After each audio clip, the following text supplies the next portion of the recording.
One night, two brothers aged 7 and 10 had fallen asleep on their living room couch. Late into the evening, their mother woke them up so they could all head upstairs and go to sleep in their own bedrooms.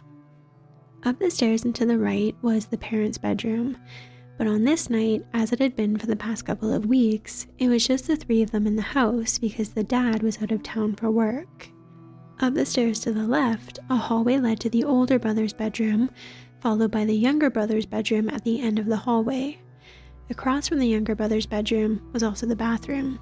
At either end of the hallway, on either side of the bedrooms, were two windowed doors that the family always kept locked.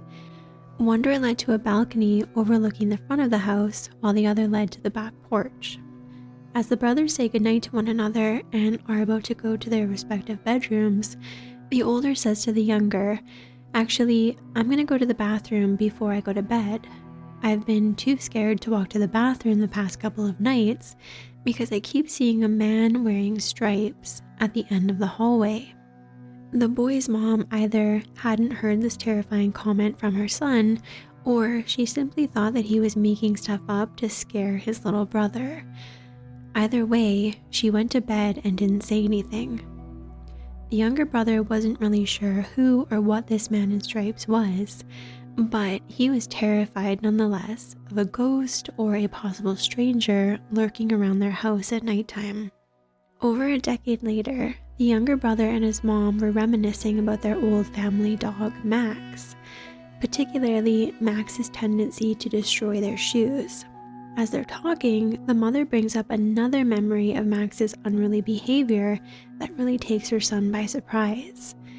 She says, "Do you remember that time I opened the front door for the police and Max ran inside to the kitchen and started tearing up that big bag of dog food we had?" Her son was taken aback because he couldn't remember any time that the police had ever come to their house. His mom had completely forgotten that she'd never told him the story because he had been so little at the time. But years ago, she'd been awoken by strange noises outside her bedroom window, and on the porch, she sees a man standing there and watching her. She turns the lights on and this scares him away, but she quickly grabs her husband's pistol and calls the police. When they get there, she describes the stalker as a tall, white male who is wearing a striped shirt and jeans with short, dark hair. Shockingly, police tell her the description matches that of a wanted man in the area, a convict who had escaped from jail on murder charges. At the time, the son didn't put two and two together, but thinking back on it, his older brother had unknowingly warned him and his mother that an escaped convict, still wearing his prison uniform, had been canvassing their house for several nights in a row. At 10 years old, the brother had believed it was a ghost wandering their house, but in reality, it had been a convicted murderer watching them through their windows.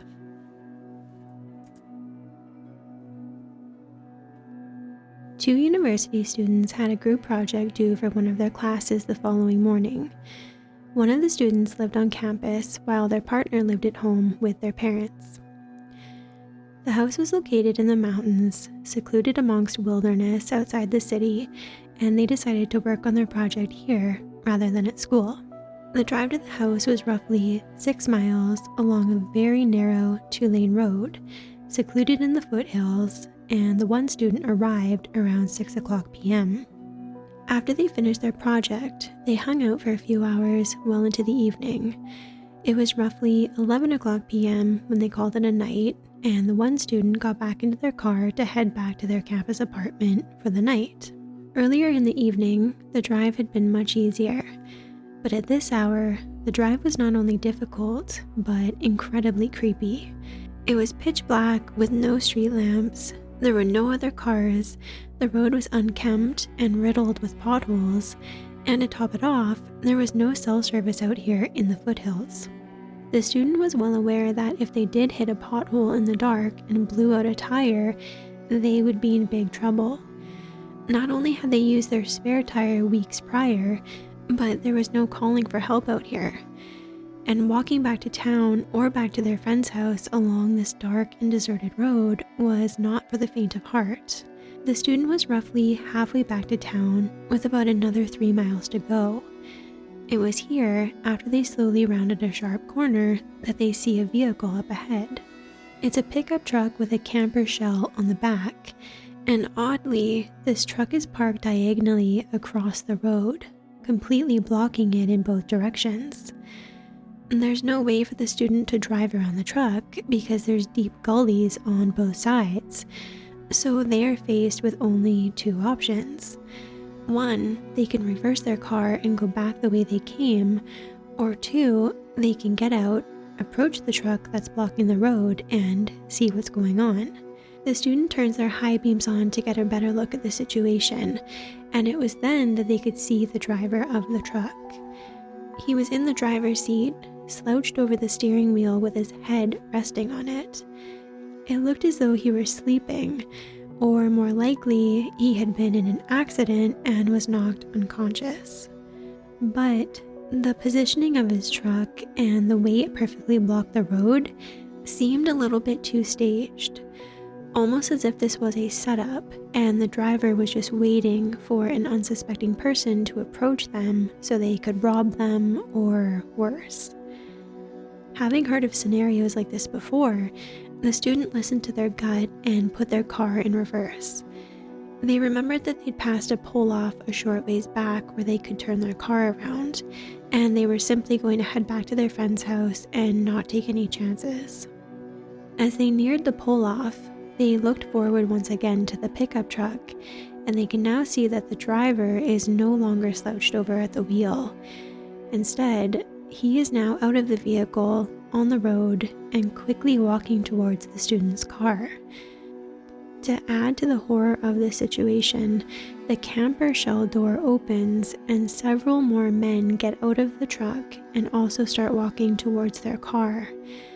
The student backs into the pull-off so fast that they damage their undercarriage, and as they slam the car into reverse, the driver of the truck reaches them. His face was described as leathery and scabbed, and he starts pulling at the car door handle in an attempt to open it. Luckily, the door was locked and the student managed to drive away before this person could open the door. Once they get back to their friend's house, they explain the situation, call the police, and file a report. Police would later come and check the area out, but they didn't find the vehicle nor the suspects. A woman who we'll call Tanya was on a business trip in Florida. Tanya returns to her hotel room after a long day of work, opens the door to the room, and obviously doesn't expect anybody to be in there as she is the only occupant. As the door swings open, however, she can immediately see a strange woman inside her bathroom. At first, she assumes it's a hotel employee doing some cleaning, but she notices that this woman is clutching some of her belongings, and it quickly becomes apparent that this woman is robbing her hotel room and she's just been caught red-handed.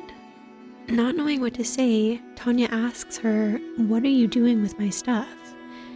Strangely, the burglar starts mumbling something about how her key to the hotel room still worked, and that was how she got inside.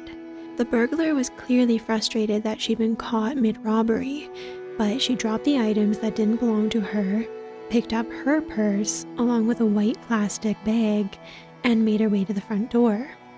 Tanya, still in shock, stops her and asks what's in the bag, assuming that it was filled with her personal belongings that she had stolen. The burglar says, No, it's just my stuff. It's just my things. Here, I'll show you." She opened the bag and was actually telling the truth. There were no stolen items inside, so Tanya moved aside to let her out of the room. Now that the burglar was gone, Tanya entered the room and she can see that it's been completely ransacked. In the bathroom, her clothing, passport, and other personal items have been shoved inside of her own bags, and shockingly, all of her electronics are moved around, but they're still there. Clearly, the woman hadn't had time to steal anything. Tanya also found a small metal bat with a flashlight taped to one end that was sitting on her bed, and it definitely did not belong to her. She assumed that it belonged to the burglar, probably as part of her robbery kit.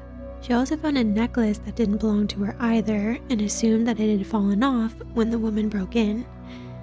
The only thing that seemed to be missing was some of Tanya's medication. Without thinking, or perhaps simply full of anger for the invasion of privacy, she ran downstairs into the hotel lobby to look for the woman, but unfortunately, she was long gone. Tanya and her co-worker called the police, and 3 officers come to the hotel to look around the room and take her statement. As they're surveying the room, they can notice bits of drywall sitting in the bathroom sink, which was strange, but none of them had any idea where it had come from. Tanya noted it hadn't been there earlier, so the group begins looking around the room, thinking that perhaps the robber had pried her way in through a window and left this mess in the sink, but they can't find any forced entry. They conclude that the woman must have been telling the truth when she said that her key to the room still worked, though after checking with hotel staff, they insisted that there was no way she'd had a spare key to her room. With no luck in finding the intruder, police leave, and Tanya decides to make a few phone calls to friends to tell them what had just happened. It was here, as she continued wondering where the drywall in the bathroom sink had come from, that it came to her. She has a hunch that something strange is going on here, and she asks her co-worker to come back to the room and help her move the large mirror above the bathroom sink. Immediately, the 2 women cannot believe what they are seeing. Behind the mirror is a large, gaping hole in the wall that leads into a small room just large enough for a person to hide in. Tanya runs to the parking lot where the police officers are just about to leave, frantically explaining to them what they just found. An officer comes back to the room, checks it out, and he is just as shocked as they are. Directly behind the mirror was not just a hole, but a small 2-foot wide room.